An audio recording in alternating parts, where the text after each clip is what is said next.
Summer holidays வந்தாச்சு, நம்ம GT ஹாலிடேஸும் வந்தாச்சு. GT holidays, south India's #1 travel brand. கருத்துரை பகுதிக்கு அன்புடன் வரவேற்கிறோம். நம்ம நேயர்களுக்கு 2 நன்றி சொல்லணும். ஒன்று என்னன்னா, போன வாரம் நம்ம கமெண்ட் ஷோல திருக்குறளை பத்தி பேசியிருந்தோம். உங்களுக்கு பிடிச்ச திருக்குறளை பதிவிடுங்கன்னு சொல்லியிருந்தோம். நிறைய பேர் அவங்களுக்கு பிடிச்ச திருக்குறள் போட்டிருந்தாங்க. அது நிறைய ரிப்பீட் ஆகிறத நம்மளால பார்க்க முடிஞ்சது. எல்லோருக்கும் பொதுவாக நன்றி மறப்பது நன்றன்று, நன்றல்லது அன்றே மறப்பது நன்றுங்கிற குரல் போட்டிருந்தாங்க. இது காலத்துக்கும் பொருந்துற ஒரு குரல் தான். எல்லா குரலுமே காலத்துக்கு பொருந்தும். இது என்னன்னா, யாராவது நமக்கு நன்மை செஞ்சிருந்தாங்கன்னா அதை மறக்கவே கூடாது, தீமை செய்யும் பட்சத்துல அதை மறந்துடணும், அதான் அறம் அப்படின்னு சொல்றாங்க. எப்பயுமே கிராட்டிடியூட் இருக்கணும்னு நான் பர்சனலாவே நினைப்பேன். அதாவது நமக்கு சின்ன உதவி செஞ்சிருந்தா கூட அதை மறக்கவே கூடாது காலத்துக்கும் அப்படின்னு நான் நினைப்பேன். நிச்சயம் இந்த குரல் சொன்னதுக்கு ரொம்ப நன்றி. இன்னொன்னு என்ன, நிறைய நேர்கள் இப்ப தினமே எனக்கும் வரனுக்கும் திருக்குறளை அனுப்ப ஆரம்பிச்சிருக்கீங்க. அதுக்கு பெரிய நன்றி. டாக்டர் பால் பாண்டியன்கிறவர் அந்த குரலை ஆங்கிலத்திலையும் குறிப்பிட்டு தமிழ்லையும் எழுதி பொருளோடு அனுப்ப ஆரம்பிச்சிருந்தாரு. நிறைய நேர்கள் கூட அனுப்பி விட்டாங்க, நண்பருக்கு நேர்கள் அனுப்பிச்சு விட்டுருந்தாங்க. ரொம்ப சந்தோஷமா இருந்துச்சு.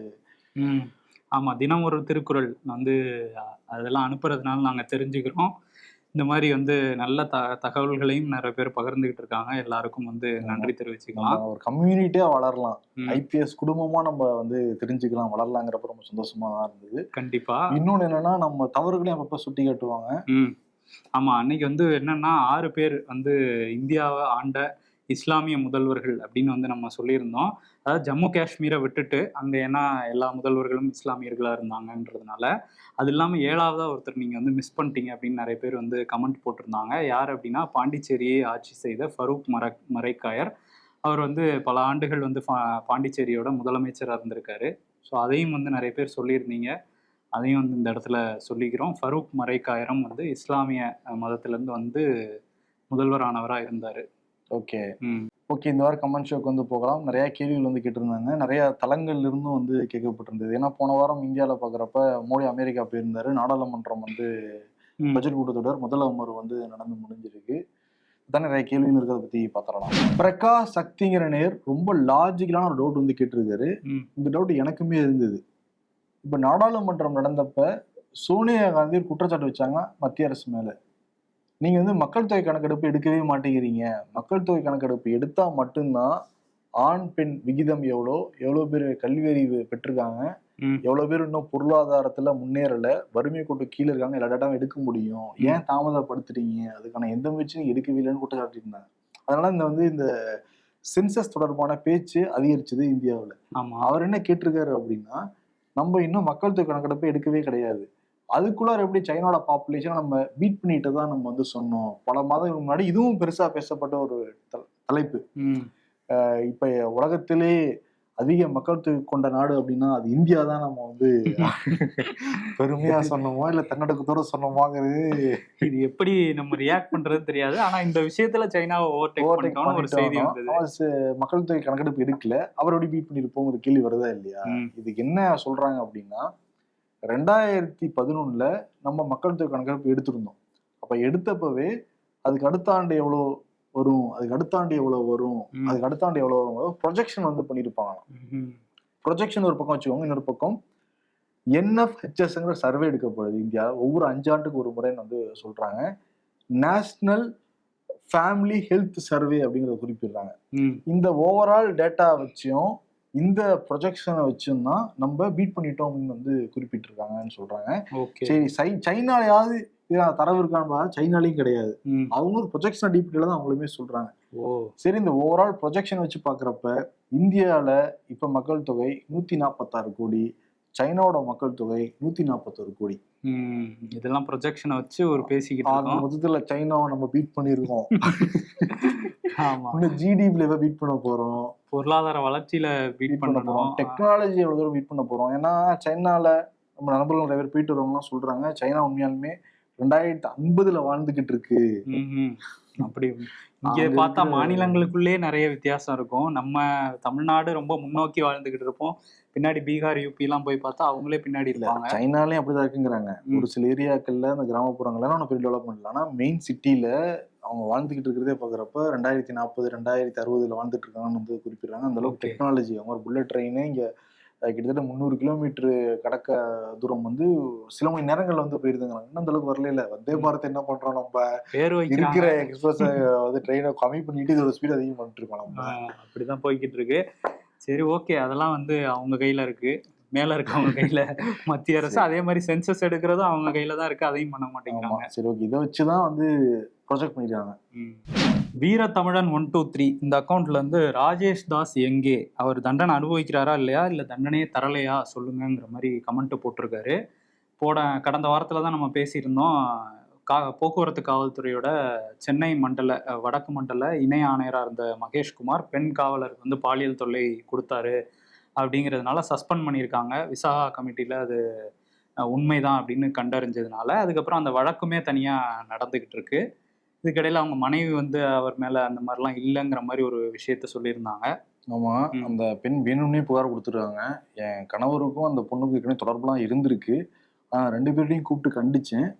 இப்போ ஆனால் பழிவாங்கும் நடவடிக்கையாக என் கணவன் நடவடிக்கை பண்ணியிருக்காங்கன்னு அவங்க ஒய்ஃப் சொல்கிற குற்றச்சாட்டு. ஆனால் விசாரித்து வழக்கு முடியும் போது தான் உண்மை வெளியே வரும். இன்னொரு பக்கம் என்னென்னா, இந்த ராஜேஷ் தாஸ் எல்லாருக்கும் வந்து அன்னைக்கு ஞாபகம் வந்திருக்கலாம். அதனால தான் கமெண்ட்ல கூட அன்னைய ஷோவில் வந்து போட்டிருக்காங்க. சிறப்பு டிஜிபியாக ஏடிஎம்கே பீரியடில் இருந்தார். பெண் எஸ்பிகே வந்து பாலியல் தொல்லை கொடுத்த அந்த வழக்கில் தான் இவர் சிக்கியிருந்தார்.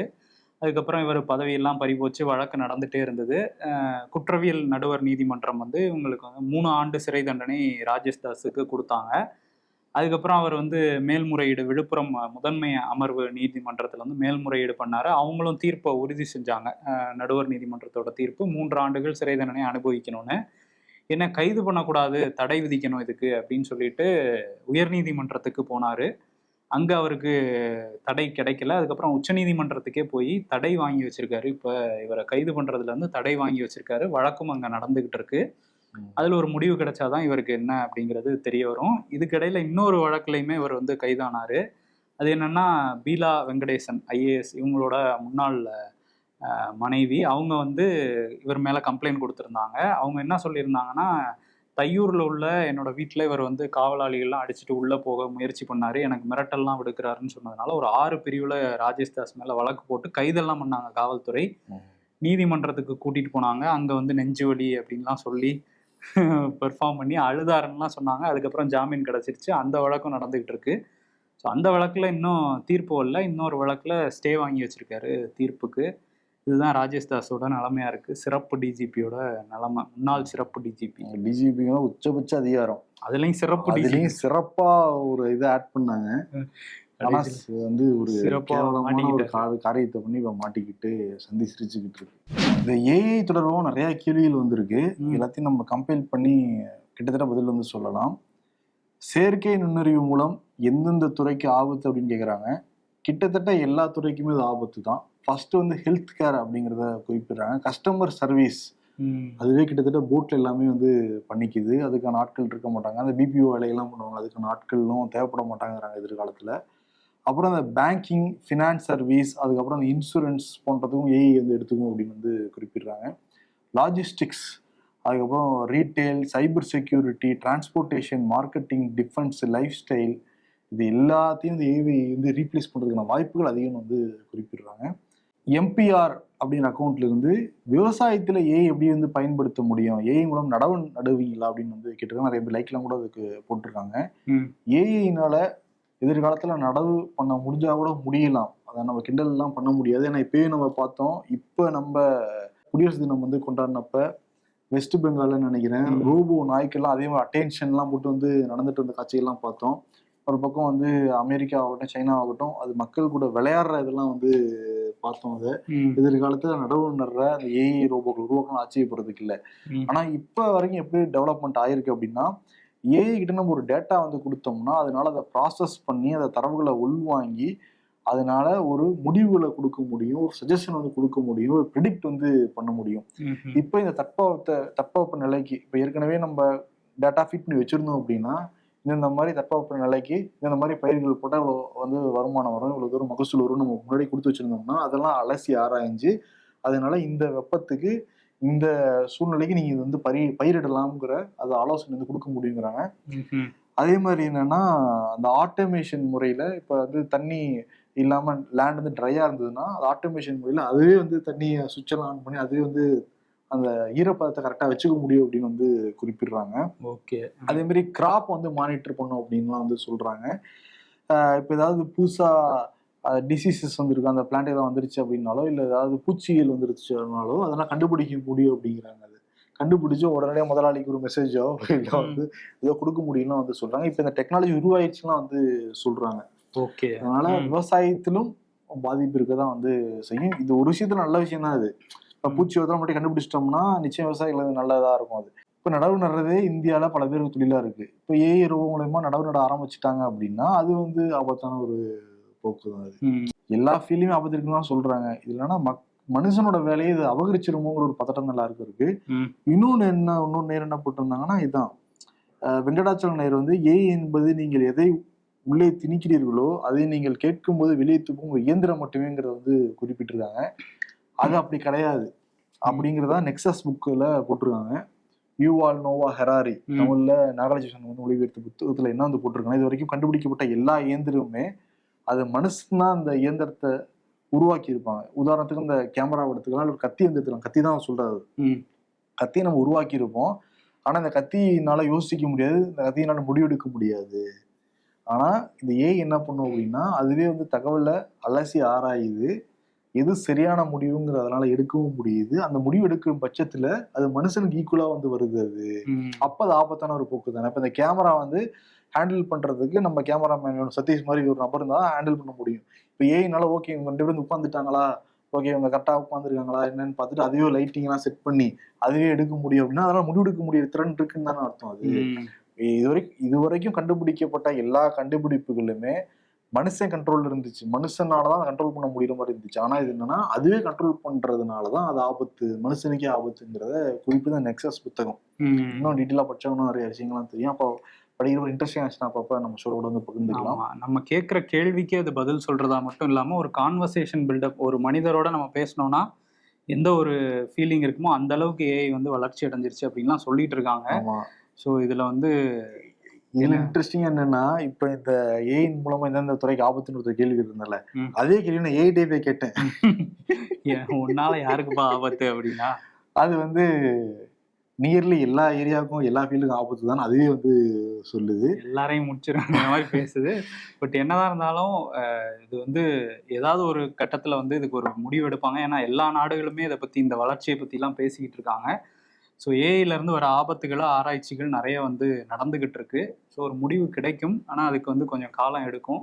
நம்ம வந்து பொறுத்திருந்து பார்ப்போம். நீங்கள் ஏஐ பற்றி உங்களோட எண்ணங்களும் கருத்துரையில் வந்து பகிர்ந்துக்கோங்க, நாங்கள் படித்து தெரிஞ்சுக்கிறோம். நிசார் ஏஒய்எஸ் தாவேக ஆலோசகர் ஜான் ஆரோக்கியசாமி பின்னணி பற்றி பேசுங்க அப்படின்னு வந்து போட்டிருக்காரு. ஜான் ஆரோக்கியசாமி வெளிப்படையாகவே வந்து தாவேகாலேருந்து வந்த அறிக்கையில் அவரை பற்றின குறிப்பிட்டுலாம் போட்டிருந்தாங்க சமீபத்தில். ஆதவ் அர்ஜுனா அவர் சேர்ந்த டைமில். அப்போ சிறப்பு அழைப்பாளர் தான் இவரா? சிறப்பு ஆலோசகர் தான் பிரசாந்த் கிஷோர். அதை பற்றின எந்த அறிவிப்பும் இல்லை, ஆனால் அவர் வந்து விஜய் வீட்டில் வந்து ஆலோசனைலாம் நடத்திட்டு போனதாக சொன்னாங்க. இப்போ ஜான் ஆரோக்கியசாமி பற்றி அறிக்கையிலே வந்துச்சு அப்படிங்கிறதுனால அந்த கேள்வி வந்து வந்திருக்கலாம். நம்ம கடந்த வாரத்தில் கூட பிரசாந்த் கிஷோர் வந்தப்பெல்லாம் பேசியிருந்தோம். ஜான் ஆரோக்கியசாமி இவர் வந்து யார் அப்படிங்கிறது தான் கேட்டிருக்காங்க. இவர் வந்து ஒரு ஆந்திராவை பூர்வீகமாக கொண்டவர்னாலும் திருச்சியில் தான் பிறந்து வளர்ந்தது, படித்ததெல்லாம் அங்கே தான் படிச்சிருக்காரு. அதுக்கப்புறம் குட் ரிலேஷன்ஸ் இந்தியா அப்படிங்கிற நிறுவனத்துக்கு 11 ஆண்டுகள் இயக்குனராக வந்து அங்கே இருந்திருக்காரு. அதுக்கப்புறம் ஆப்பிள் நிறுவனத்தோட பிராண்டிங் டீமில் ஆலோசகராலாம் செயல்பட்டிருக்காரு. இந்தியாவில் ஆப்பிள் மொபைல்ஸ் வந்து மார்க்கெட்டிங் பண்ணி பிராண்டிங் பண்ணதில் இவரோட பங்கு அதிகம்னு சொல்கிறாங்க. அரசியல்லையும் ஆர்வம் இருந்ததுனால இந்த ஸ்ட்ராட்டஜி இதெல்லாம் வந்து அரசியலுக்குள்ளே போடலாமேங்கிறதுனால அரசியலுக்கு வந்து வந்திருக்காரு ஒரு ஆலோசகராக. ஃபஸ்ட்டு என்ன பண்ணியிருக்காருன்னா சிவசேனா, உத்தவ் தாக்கரே அணி, அவங்க சிவசேனா அப்போ ஒன்றா இருந்த டைம்லேயே வந்து மும்பை மாநகராட்சி தேர்தலுக்கு சிவசேனாவுக்கு வியூகம் வகுத்து கொடுக்குற ஆலோசகராக இருந்திருக்காரு. உத்தவ் தாக்கரே இவரோட ஒர்க்கெல்லாம் பார்த்துட்டு அவரோட மகன் ஆதித்யா தாக்கரேக்கு பிஆராக அவரோட பர்சனல் இமேஜ் பில்டப் பண்ணுறதுக்கு இவரை வந்து நியமிச்சிருக்காரு ஆதித்யா தாக்கரேக்கு. அதுக்கப்புறம் வந்து 2019 என்சிபி தேசியவாத காங்கிரஸ்க்கு சரத்பவாருக்கு வந்து வேலை பார்த்துருக்காரு.